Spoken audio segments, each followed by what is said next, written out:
As he approached the country house, Theron thought up the following move. He uncovered Callirhoe's head, shook her hair loose, and then opened the door and told her to go in first. Leonis and all the people in the room were awestruck at the sudden apparition. Some of them thought they had seen a goddess, for people did say that Aphrodite manifested herself in the fields.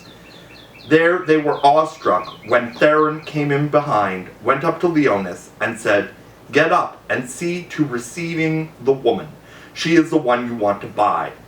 General joy and amazement followed. Well, they let Callirhoe lie down quietly in the most beautiful room they had, and distressed and tired and frightened as she was, she really did need a lot of rest.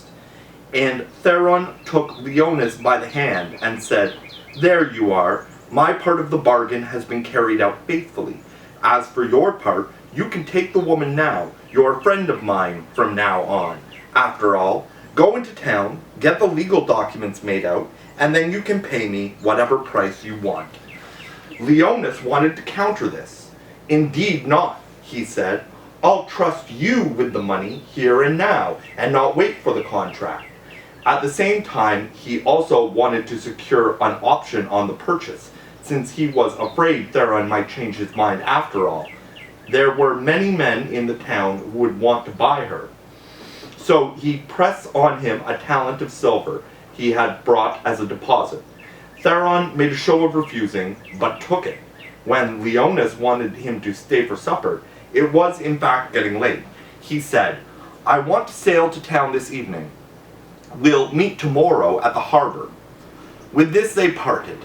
When he reached the ship, Theron gave orders to weigh anchor and put to sea immediately, before they were found out. So they left hurriedly where the wind took them.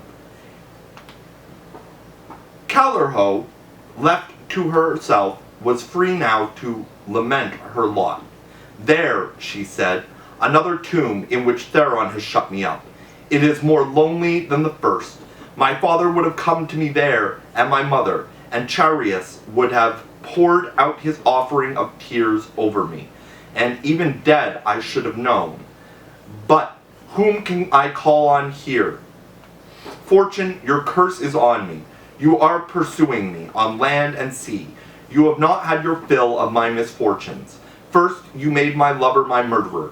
Chaereas, who had never even struck a slave, kicked me and killed me, who loved him.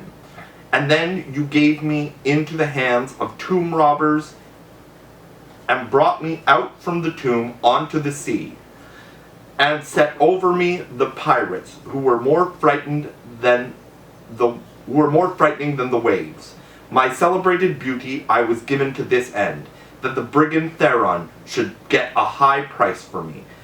I have been sold in a deserted spot, and not even taken to a city, like any other bought slave.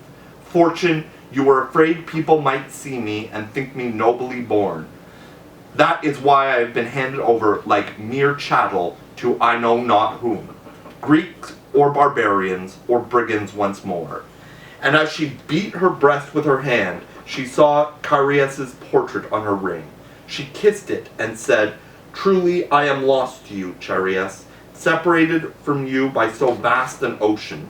You are mourning for me and repenting and sitting by an empty tomb, proclaiming my chastity now that I am dead.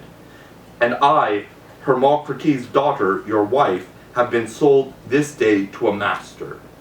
As she uttered this lament, sleep finally came to her.